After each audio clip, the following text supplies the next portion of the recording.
되어 있었어요.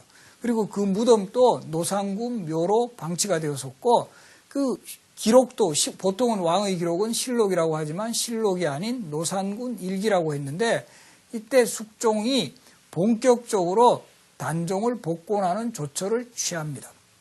그래서 그때의 기록이 실록에도 나타나는데 이게 왜 그러면 단종 복권이 제대로 이루어지지 않느냐 하면 이미 이때 뭐 소위 그 중종 때부터도 다 이 성리학 이념이 강화되면서 단종은 정말 억울하게 폐위된 왕이고 정말 왕자의 신분으로 강등이 되어서는 안 된다는 인식은 강했지만 왜 섣불리 복원을 하지 못하냐면 단종을 복권시켜버리면은 세조 입장이 되게 난처해진다는 거죠.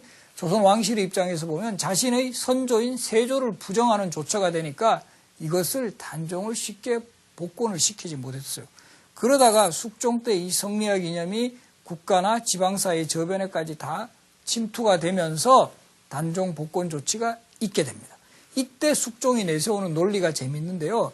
이 단종의 복권은 우리 지하에 계신 세조께서도 이것을 원했을 것이다 라는 논리를 내세웁니다.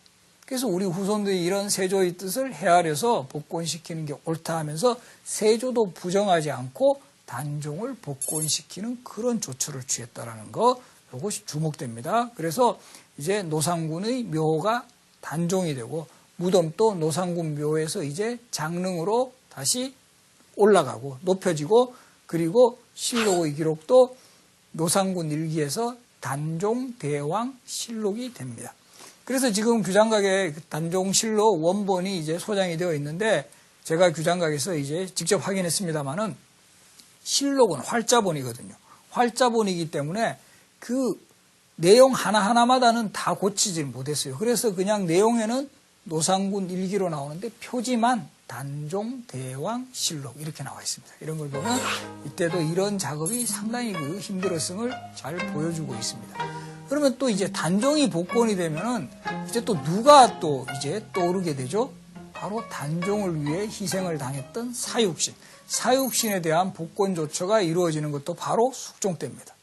그래서 이때도 이제 그 숙종이 내세우는 논리 중에 하나는 이 사육신은 당대에는 난신이었지만 어지럽게 한 신하였지만 후대의 기준으로 보면 이건 충신이 분명하다 해서 단종의 복권 조치와 더불어 사육신의 복권이 이루어진다는 것. 그래서 성산문, 박팽년, 하위지, 이계, 유성원, 유흥부 등 6명의 사육신이 이제 정말 국가의 어떤 보상의 대상이 되었다는 이런 사실. 그래서 단종과 사육신의 복권은 성리학 이념이 본격적으로 구현되는 그런 나라를 만들려는 이 숙종시대의 시대정신이 함축이 되어 있다는 거, 이거 잘 기억해 주십시오. 그래서 이 숙종시대는 비록 숙종이 사사시킨 인물이기는 했지만 송시열은 1689년 갑술한국이 1689년 기사한국에 사약을 받았지만 1694년 서인들 집권 이후로 바로 이제 복권이 됩니다. 복권이 되면서 여기서도 우리 송시열과 같은 인물은 끝까지 명나라에 대해서 의리를 지키고 성리학의 이념을 구현했던 학자라는 점을 인정받아서 송시열의 문집도 제목을 정할 때 보통 우리가 다른 학자들 문집 보면 다 무슨 집이거든요. 퇴계집, 율곡집, 뭐 화담집 이런 호를 따서 집자를 쓰는데 송시열의 문집만 유일하게 송자대전이라는 명칭을 써요. 송시열에게 자자라는 호칭을 부여할 정도로 송시열을 부각을 시켰다는 거죠. 공자, 맹자, 주자의 버금가는 송자다. 이런 이 추승의 대상이 됩니다. 지금 우리 보면은 자자 이름 붙은 학생들 상당히 부담 느끼는 학생 많은데 조선시대에 태어나면 자자는 최고 영예였다라는 거 이거 잘 기억해 두시기 바랍니다.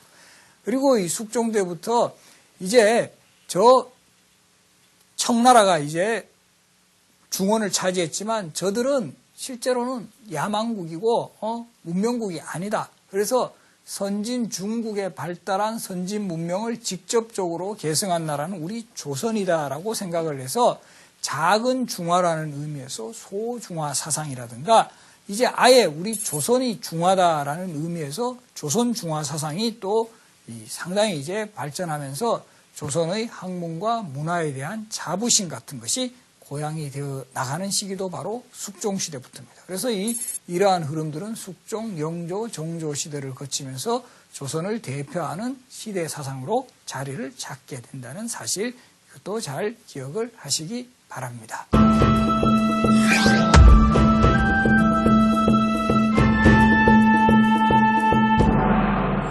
그리고 이제 숙종 때 여러 가지 다양한 정책이 시행이 되는데 그 중에 또 하나 손꼽을 만한 정책이 바로 조선의 동전 화폐인 상평통보가 전국적인 유통을 보았다라는 점입니다.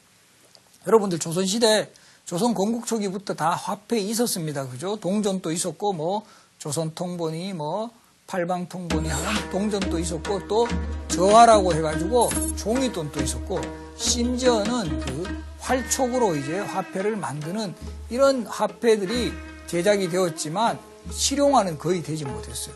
왜 그러냐면 이때는 어떤 사회경제적으로 상업이라든가 이런 유통경제 이런 것이 거의 발달하지 못한 상태에서 사람들이 이거 돈이 별로 효용을 못 느끼는 거예요.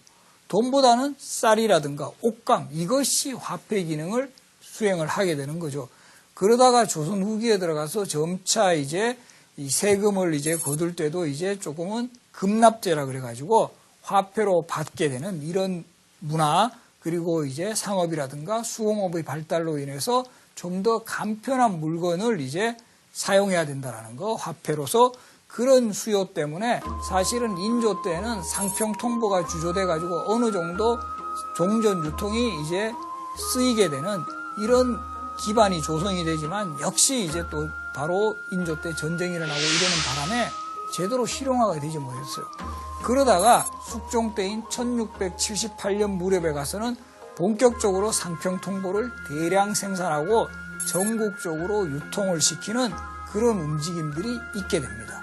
그리고 이때 이제 상평통보라는 화폐는 상평청이라든가 호조라든가 훈련도감이라든가 여러 기관에서 이제 이 동전을 생산을 하게 합니다.